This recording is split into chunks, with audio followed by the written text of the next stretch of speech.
Hi everyone, welcome back to RailSim UK. Today we're looking at OpenBVE. This is an independently developed free open source train simulator, although the name and the logo were originally based on the Bosso View Express train sim from around 2000.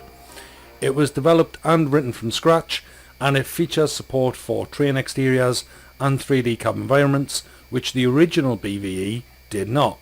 You can get OpenBVE from openbve-project.net, where you can download, install and learn how to use the simulator.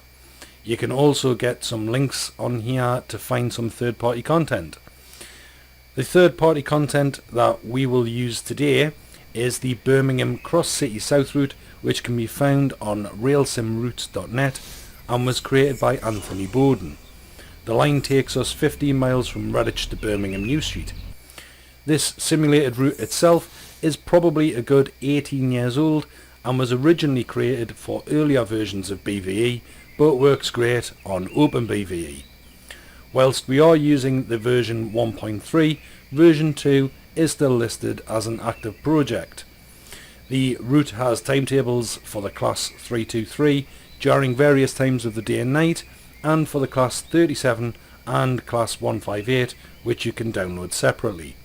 As this route was developed for an older version of BVE, you do notice issues when you switch to the external view and start looking around. If you look behind the direction of travel, you do notice some missing textures and some textures looking rather odd, such as the sleepers.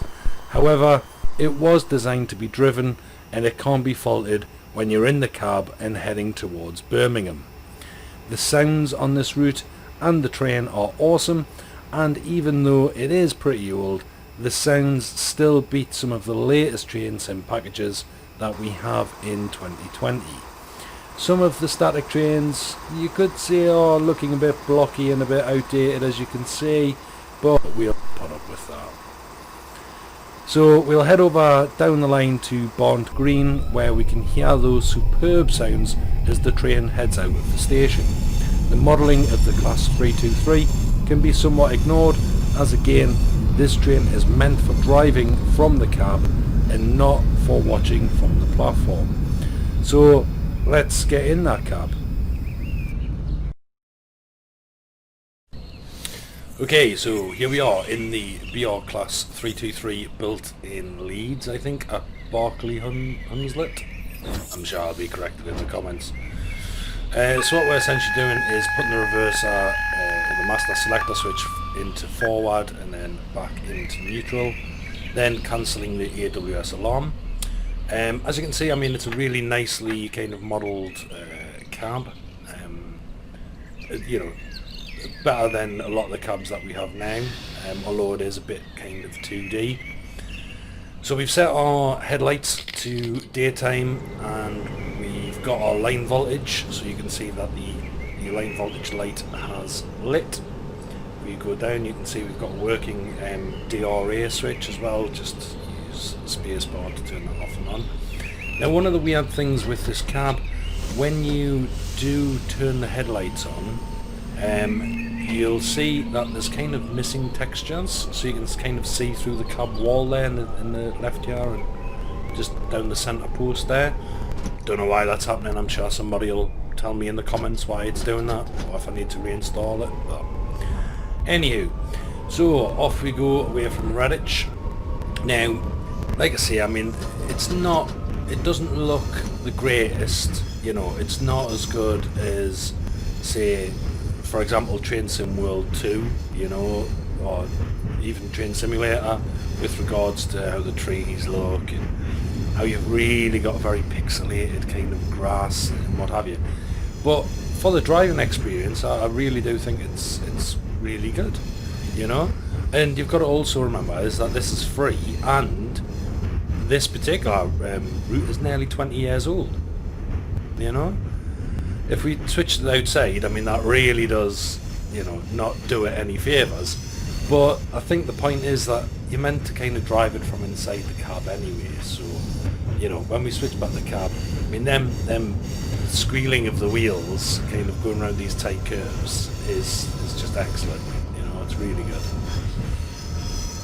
So as we kind of keep our speed, we'll switch over to a bit further on down the track just so we can accelerate a bit. A couple of things you can add to this using Control and C. You can put a clock up so that it's easier for you to keep the timetable. You can also put on the frames per second, which we're getting 140 odd on this section. And you can also use Control T to bring up the timetable. So you'll see if we do Control T, now this depends obviously on which route it is and whether or not it's got this. Obviously this one has. If you press Control T again, we can actually make it a bit smaller and make it look a bit more, a bit better for when we're actually putting through the game. Just cancel that alarm. So yeah, so if we do that, then we can just keep that up there, and then we can kind of just keep to our timetable. And we've passed the 55 mile per hour board, so just get accelerating. And again, you can hear that wonderful kind of acceleration sound as you're bombing along, heading towards Birmingham. And there's something about a single track as well. I just, you know, I think it's really cool. So we're past Albert Church now, and we're just coming around towards Bond Green. And I kind of just wanted to show you this because again it's a bit of a slow speed corner, so there's a lot of sounds going on here as we drop down to 15.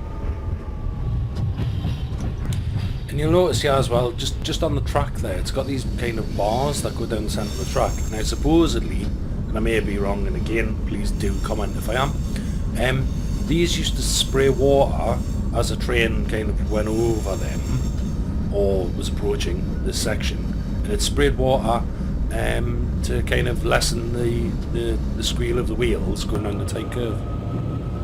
Again, someone will correct this. So I'll just switch to this bit as well. This is after Bond Green. We're heading towards Kings Norton. I should have left the timetable up. Here you can get up to the top speed of 90 miles per hour on the line, and again, just as a driving experience, it's pretty cool. So coming past the whistle board, great sound, and then over an AWS ramp. Apologies for the kind of gurgling that you may be hearing. I think that's just basically to do with how the sound's being recorded when I'm basically recording the screen. So apologies for that. And just flipped a bit further forward again, just as we come up to a red signal. Now when you do the timetabled routes, these will stay the same, so the timings are the same. So don't, think, oh, if I run that again, maybe that won't be a red light next time, because it will be. And I think this is mainly a red light actually, because you're going to switch on to the slow line, switch off the fast lines onto the slow line for when you go into the station. I think it's just a bit further down here. Just start knocking it down, back down again. I think it's 25.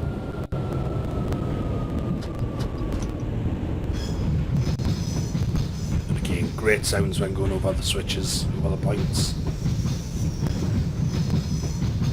And now there is other trains that you will pass along the way. Again, don't be surprised that the graphics on these, the kind of look of them, isn't 2020. You can see that class 323 there. It's not great. But yeah, we have wheel slip as well. So there is timetables where you will be in the snow, so you have to watch out for your wheel slip. And also even in autumn as well, in autumn it's in the game that there is wheel slip when you're pulling away from the station. So yeah, so it is pretty good for what it is. You can see here, these are some of the timetables. You can do night and day and summer, and you can even have different cabs as well, but we'll just use the default unrefurbished one. And this is nighttime. And again, just the nighttime kind of colours that it uses. I do love the street lights, so the kind of, or the lights that are on the station rather. Just cancel that. The lights that are on the station, just that triangle kind of orange light, just looks really good. It really gives that effect. So yeah. So once we've got line voltage, you can see again, you know, we lose those textures in the side and in the centre pillar there for some reason. And we get our cab light on. We've got our door interlock light, and we've got our guard buzzer. So we can pull away. Now, it's, again, I mean, the sound's really good. It's, I don't know why the DRA is still on. Just turn that off. Don't know why it allowed us to pull away with that on. With the lights, actually, I mean, I've got it set to day at the minute there, as you can see in the top left. If I switch it to night, you can actually, I mean, you can see the difference in how it lights, which again, with some models, you don't get that. Some, you know, models on different platforms, you don't get that, even with the newer stuff. So it is really good. I would say go download it, go experience it. Yeah, it's pretty cool.